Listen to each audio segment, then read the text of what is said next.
Hi,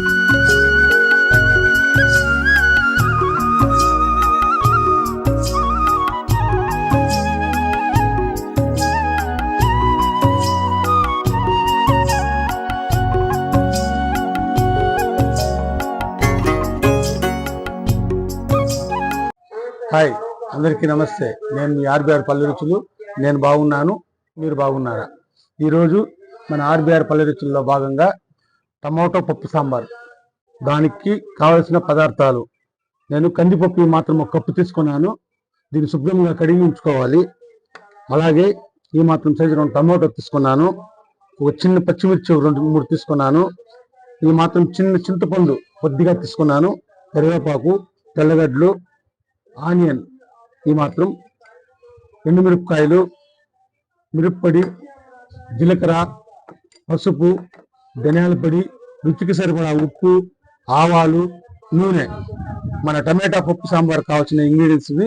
ఇప్పుడు వీటన్నిటిని నేను ఎలా తయారు చేస్తాను, ఏ విధంగా చేస్తాను మీరు కూడా చూసేస్తారు. కానీ టమాటో ఈ మాత్రం ఈ సైజు తరిగి ముందుగా ఉంచుకోవాలి. అలాగే ఉల్లిగడ్డలు ఈ సైజు తరిగి ఉంచుకోవాలి. ముందుగా మనం కడిగి పెట్టుకున్న కందిపప్పుని ఇందులో వేసుకోవాలి.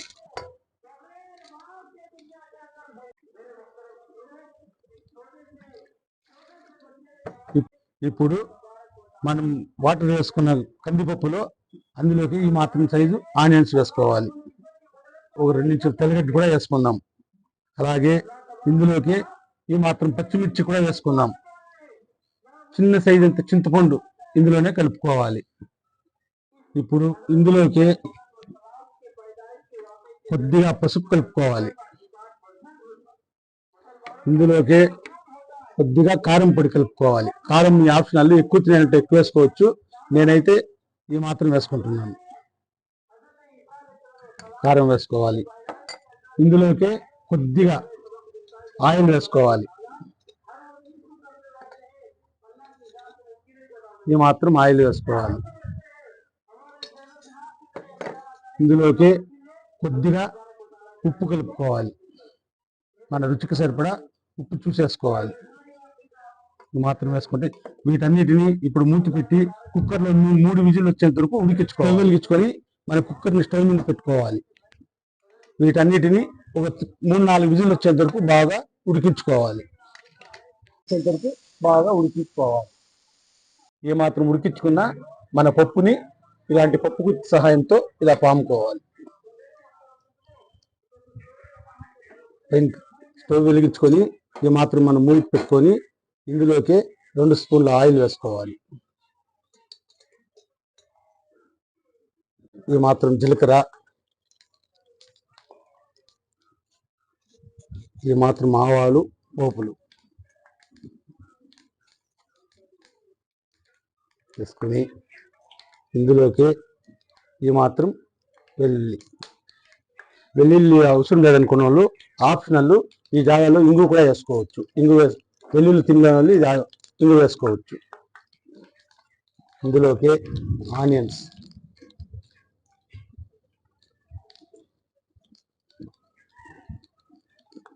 ఇందులోకి ఒక 3 ఎండుమిర్చి, ఆవాలు, ఈ ఎర్రగడ్డలు ఇవన్నీ పచ్చివాసన పోయేంత వరకు బాగా వేయించుకోవాలి. ఇందులోకి ఈ మాత్రం కరివేపాకు వేసుకోవాలి. ఈ మాత్రం మన పోపులన్నీ వేయించుకొని ఇందులోకి మన టమాటా పప్పు సాంబార్ని కలుపుకోవాలి. అంతే, సింప్లీ టేస్టీ మన టమాటా పప్పు చారు రెడీ. ఈ మాత్రం బాగా ఉడికించుకుంటే మన టమాటా పప్పు చారు రెడీ.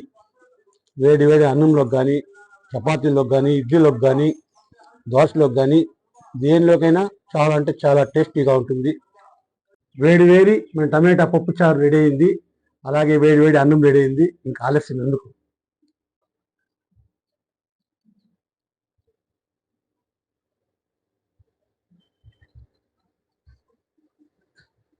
మన పప్పు సాంబార్, టమాటా పప్పు సాంబార్.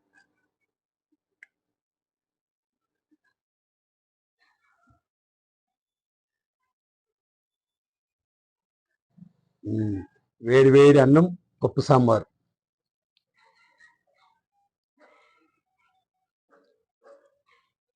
వాసనలకి గుమగుమలాడుతా ఉంది.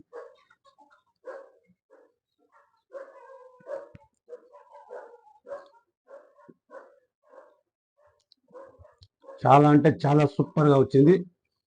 చాలా టేస్టీగా ఉంది, చాలా బ్రహ్మాండంగా ఉంది, చాలా చాలా బాగుంది. మీరు ఒకసారి ఇంట్లో ట్రై చేసి మీకు ఎలా వచ్చిందో కామెంట్ పెట్టండి. పప్పు సాంబార్లోకి కొద్దిగా నెయ్యి వేసుకుంటే చాలా అంటే చాలా టేస్టీగా ఉంటుంది. చాలా చాలా టేస్టీగా ఉంది. మీరు ఒకసారి ట్రై చేయండి. టమాటా పప్పు చారు నేను ఎలా చేశానో మీరు అదే విధంగా ఇంట్లో చేసి రుచిని ఆస్వాదిస్తూ తినండి. చాలా అంటే చాలా సూపర్గా ఉంటుంది. పిల్లలకి బాక్సుల్లో కానీ చాలా అంటే ఇష్టంగా తింటారు. ఒకసారి ట్రై చేయండి. నా వీడియో కానీ నచ్చినట్లయితే లైక్ చేయండి, షేర్ చేయండి, సబ్స్క్రైబ్ చేసుకోండి. పక్కనే ఉన్న బెల్ బటన్ నొక్కండి. మరిన్ని మంచి వీడియోల కోసం మన ఆర్బీఆర్ పల్లె రుచులు ఛానల్ని సబ్స్క్రైబ్ చేసుకోండి. అలాగే ఇప్పుడు నన్ను ఎలా ఆదరిస్తున్నారో అలాగే ఆదరించి ఇంకా ముందుకు పంపించాలని ప్రతి ఒక్క సబ్స్క్రైబర్స్కి నా హృదయపూర్వక నమస్కారాలు తెలియజేసుకుంటున్నాను. ఓకే, మరి ఒక మంచి వీడియోతో రేపు కలుసుకుందాం. డన్. బాయ్.